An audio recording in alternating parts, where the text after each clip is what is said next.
l'ambassadeur, messieurs les intervenants, mesdames et messieurs, au nom du service culturel et de la chancellerie de l'ambassade de France, je remercie nos intervenants aujourd'hui d'avoir accepté de venir, pour certains de loin, débattre entre eux, puis avec la salle, autour de la question du rôle des intellectuels européens aujourd'hui, à l'invitation de notre ambassadeur.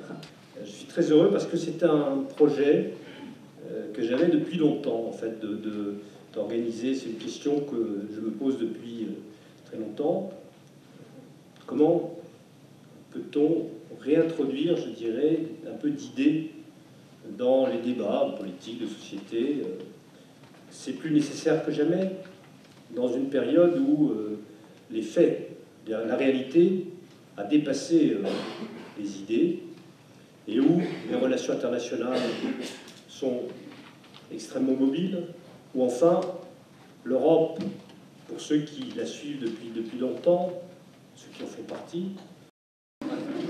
Et je suis surtout reconnaissant de pouvoir commencer le débat avec quelques pensées pour encourager le débat. Alors la question qui était posée moi, qui est posée cet après-midi, quel combat pour les intellectuels? À mon avis, difficile d'imaginer un thème plus français que les intellectuels et le combat.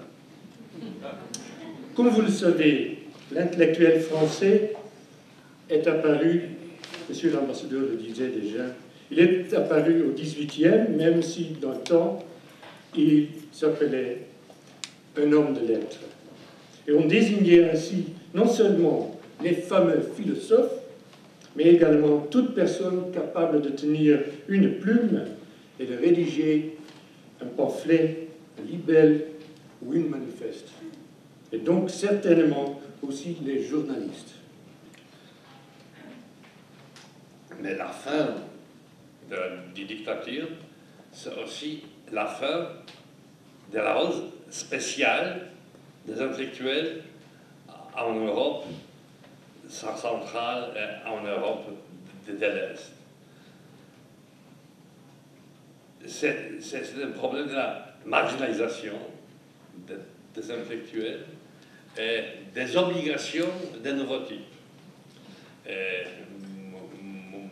Moi-même, je travaille comme le directeur d'un plus grand journal quotidien. J'observe que notre politique de la rédaction, c'est la politique, c'est la guerre contre la sociologie. Quand cette recette d'austérité a commencé, on nous disait on est sur la bonne voie. Et ceci me rappelle une belle blague roumaine qui est la suivante. Un voyageur, il est perdu quelque part dans les Carpates, il ne sait plus où il se trouve, il est fatigué, et puis il voit soudainement un chariot tiré par un cheval, alors avec beaucoup de joie, il va demander à celui qui mène la carrosse, est-ce que je peux aller avec vous? Mais bien sûr, montez. Puis il demande encore aux paysans, est-ce que nous sommes loin de la ville? Non, non, on n'est pas loin. Très bien. Alors il continue 1 heure, 2 heures, 3 heures. Puis le voyageur demande encore aux paysans, est-ce que nous sommes loin de la ville? Ah, dit maintenant, oui. Alors, on était sur la bonne voie, mais est-ce qu'on était dans la bonne direction? Non, on n'était pas dans la bonne direction. Elle appartient à l'histoire, et de cette histoire, il reste une présence des cultures européennes, des langues européennes, et de la culture européenne, mais sur toute la surface du globe, ou presque. Car enfin, que je sache, les Néerlandais ont eu un empire colonial, que je sache le Portugal, que je sache l'Espagne, que je sache la Grande-Bretagne, la France, même l'Allemagne. Et cela laisse des connivences, cela laisse des traces, cela laisse des liens. Je vous citerai à ce propos un mot extraordinaire d'un député algérien que j'étais allé interviewer un jour à l'Assemblée nationale, et qui me dit « Mais vous savez ce qu'a dit le général de Gaulle ?» Je ne sais pas, il a dit tant de choses.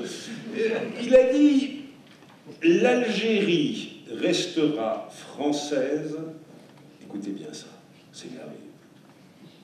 C'est merveilleux de puissance intellectuelle. L'Algérie restera française comme la Gaule est restée romaine. Je dirais que le rôle des intellectuels ou des gens qui s'expriment à la place publique là-dedans, c'est de justement demander la compréhension pour cet état des choses et de garder ouvert cet espace de débat et de désaccord aussi entre États et entre peuples. C'est fondamental pour ce qu'est l'Europe. Parce que, pour citer ou paraphraser au moins un de mes penseurs favoris, avec Tocqueville d'ailleurs, Machiavel, la liberté réside dans la rivalité et pas dans la simplicité. Et en Europe, il s'agit aussi de gérer les tensions qui existent, à chaque fois de façon meilleure, de gérer les tensions qui sont constitutives de notre liberté en tant qu'Européens. Merci. Des administrations locales, régionales, nationales, plutôt que de la magie à Bruxelles. Parce que là, d'en bas et pas d'en haut. Il y a le risque que ça soit perçu comme propagande, justement. Pourquoi, demandiez-vous, est-ce que les États ne pouvaient pas se financer directement auprès de la Banque centrale? Voilà. Pour deux raisons.